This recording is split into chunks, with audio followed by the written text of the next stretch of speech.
观众朋友，三个前后小受寒流影响，愈暗会愈寒。中央气象署表示讲，到家明仔透早，北部到宜兰上寒干那5度至10度。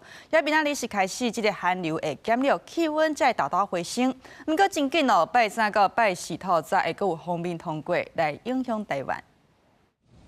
寒流发挥，宜兰太平山国家森林游乐区侧北中到11点半，山区气温降到0度。太平山庄翠峰湖这所在出现美色，也可能看到树花景象，吸不少游客翕相观赏。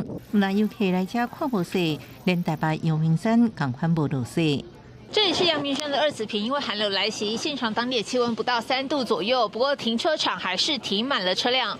有部分民众坦言，他们是为了追雪而来，但是没有看到雪，觉得有点可惜。天气冷气机，不少人穿高袖啊、挂手笼，专心保安，都是希望能等落雪。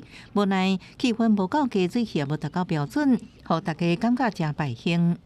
本来有人说这里已经有雪了，然后我们就从另外一边赶到这里来，来了2个多小时，然后结果没有看到雪，就等了。那边是完全就是很亮，然后没有水汽，才刚到这，再等一下下。中央气象署表示，这摆寒流影响的时间为拜一季节到拜一透早，全台拢真寒。北部依然上低温可能可能5度到10度，要到拜二之时开始，寒流减弱，气温才会大回转来。到拜三、拜四，各有风面影响台湾。周3到周4清晨又会影响锋面通过，然后后面有这个大陆冷气团或者是东北季风的这个冷空气会南下。